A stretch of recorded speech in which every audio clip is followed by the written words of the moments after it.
Hi Capricorn, this is Job. Welcome pa sa ating channel. By the way, Capricorn, this is your monthly Gabay Tarot reading ngayong March 2026. Gamitin ang reading na ito bilang gabay lamang. Tandaan Capricorn, ito po ay channel reading. May ayusin lang ako ha, saglit lang po. Okay.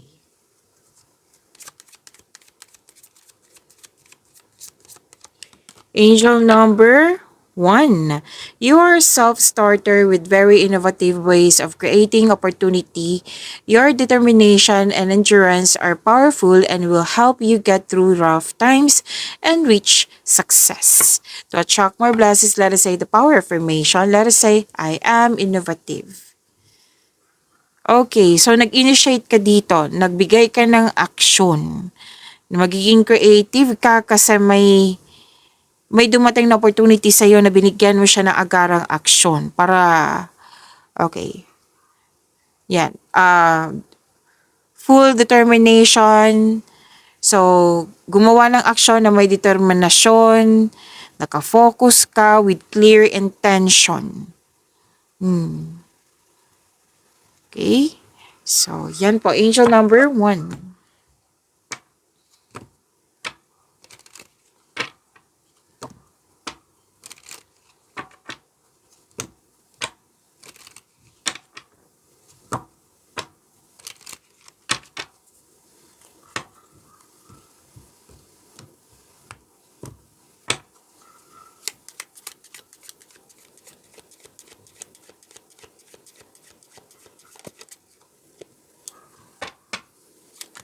Oh, tumatalon yung cards mo. Kunin ko na to ha.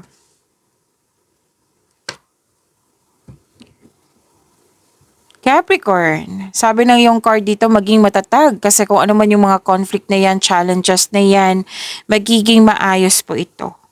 Okay? Magiging maayos po ito. Sabi ng yung card. Kaya kailangan maging matatag ka. Magiging okay din to, magkakaroon din ng stability.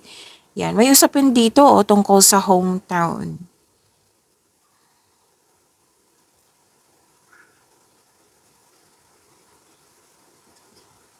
May sabi din dito na may too submissive in some situation, naging obedient.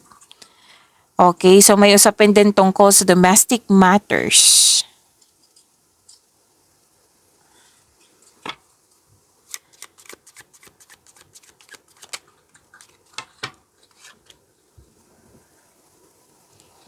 At you're about to be surprised. May findings, may recognition, na may ano dito na-surprise ka kasi hindi mo in-expect. Hindi mo siya in-expect. Like, nagbigay ka ng minimal effort pero yung output, yung resulta niya is great talaga. Great outcome. Yan. And pwede din nag-worried ka sa isang situation, condition, pero yes, worried ka sa isang situation, sa condition, pero at the end of the day, makakatanggap ka ng magandang balita. Pero din yung mga ginagawa mo dyan na hindi ka na nag-expect na magiging matagumpay ito, pero it will turn into great. Yan. Yes, may great outcome, may unexpected success, prosperity, raise in pay, luck, may nanalo din, increase in finances, yan.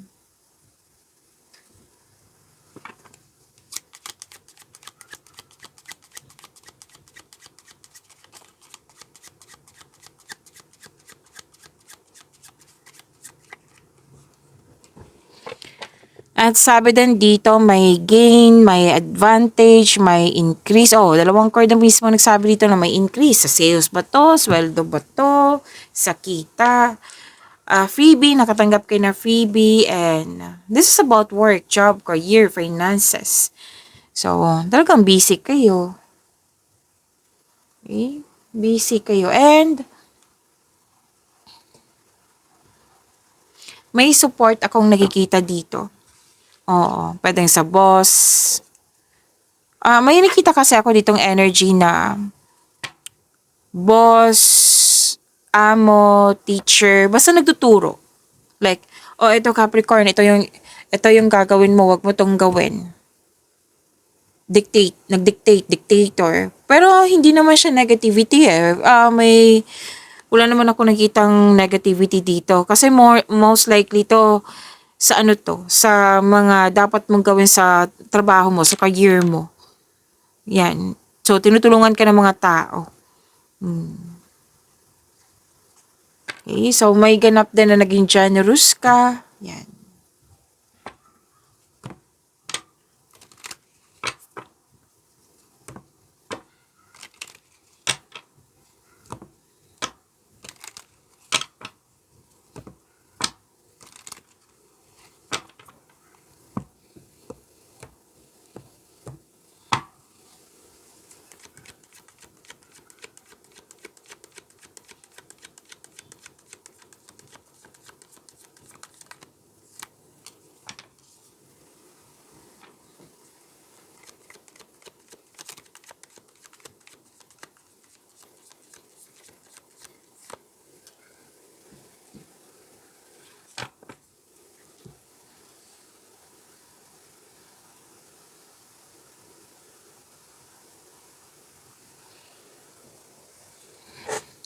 Okay, Capricorn, maraming salamat po sa mga hindi nag-skip ng ads. Subscribe na po kayo sa ating channel at click bell notification para updated po kayo sa reading natin. At, okay. At anong tawag nito? Para sa mga gusto magpa-reading po, comment po kayo ng personal reading and check my reply sa comment section.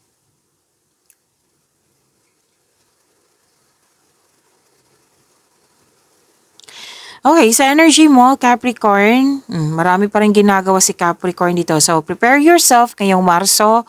Busy pa rin si Capricorn. May mabilisang desisyon, darating na yung inaantay mo mensahe, may parating na blessings na magbibigay saya sa'yo, maaari din may travel na magaganap or isang bagong tao na darating sa iyong buhay. Umiwas po daw kayo sa toxicity, sabi ng yung card. At may exciting na ganap dito. May event invitation, may nag-ask ng date, may travel na magaganap, isa o maraming alok o idea ang darating. Kaya busy talaga ang nakikita dito. Exciting opportunities, new opportunities po ito. Financial stability andito din. So nag-clarify siya.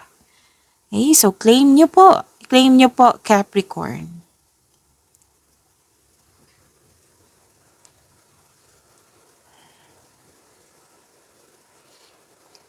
May hostisya na parating sa'yo, Capricorn. And this card asks you na gamitin niyo po yung lohika at remain objective dahil ito ay makatulong na ma-uncover mo ang katotohanan sa isang sitwasyon. May positive outcome, yes, at may signing of contract, may successful negotiation. Yung disbalance noon, magiging balance na ngayon.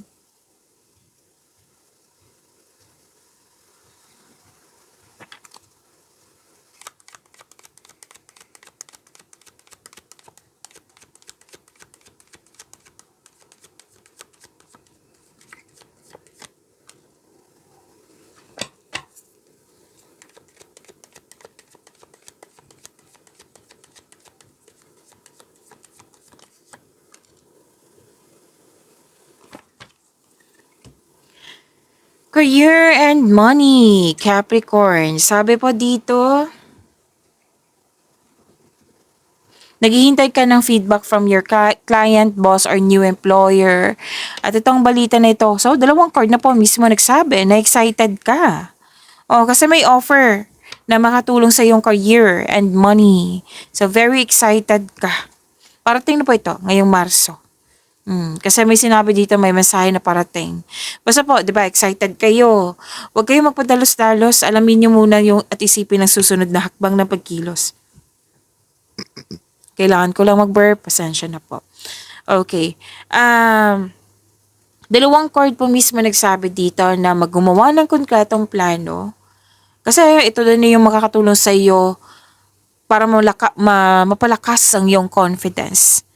Oo, na you're very excited nga sa inyong sa itong new opportunities na sa inyong na dumating sa inyo ngayong March 2026. So, mag-ingat, gumawa ng matibay na plano kasi yan yung makakatulong sa iyo. Okay?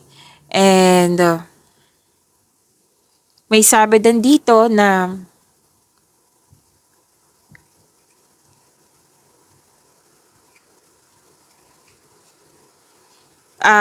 lalabas ka ng comfort zone mo kasi very confident ka nga. And may potential siya magiging successful. Syempre, may kasamang konkretong plano yan para maging successful, di ba? And sabi ng card na you should take a risk and try something new. If you're serious about your growth, then you have to step out from your comfort zone. Kasi may potential na sinasabi talaga dito, Capricorn. Basta huwag magpadalos-dalos sa pagpasya, kailangan gumawa ng konkretong plano at makinig din sa inyong intuition. So more on action ang nakikita ko dito. Capricorn.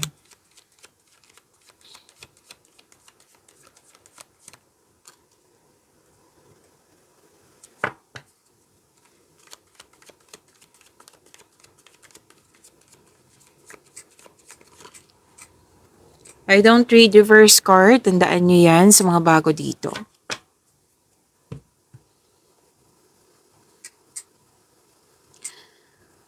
Capricorn, huwag niyong kalimutan na mag-subscribe sa channel natin at i-click yung bell notification para updated po kayo sa reading natin.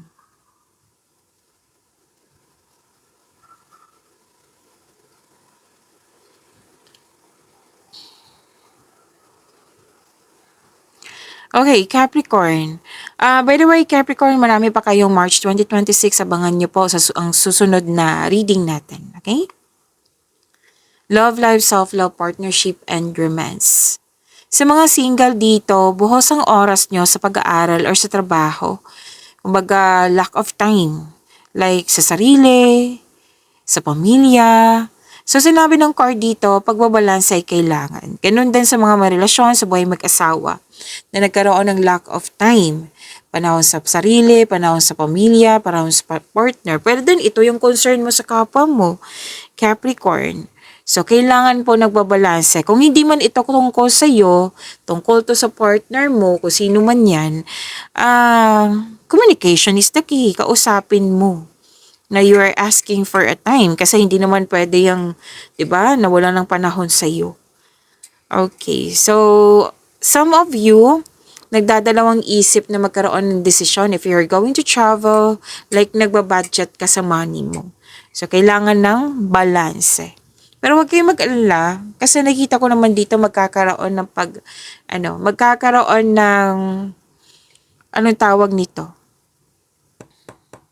Pagkakaisa. Pagkakaisang nakikita ko dito eh. Kung dati hindi stable, ngayon magiging stable na. Kung dati hindi nagkasundo, ngayon magkakasundo na.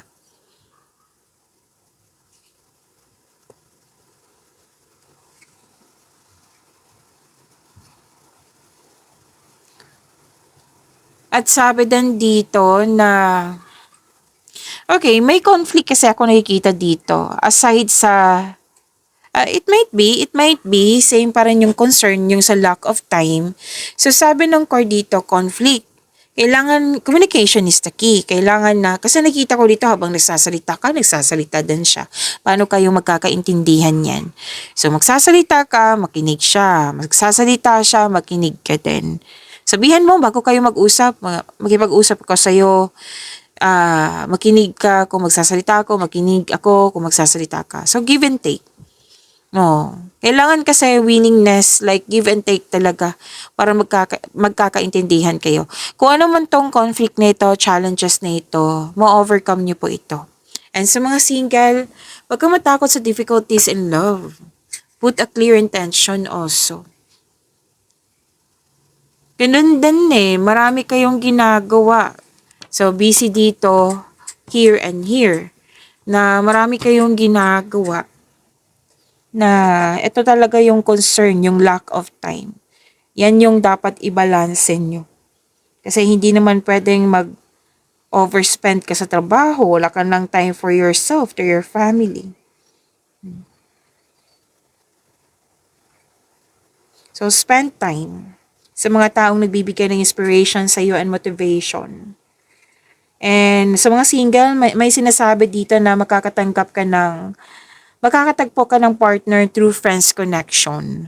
Para sa mga relasyon sa buhay mag-asawa, mas mag-grow pa ang inyong relasyon, may plano kayong mag-travel or mag-decorate ng bahay.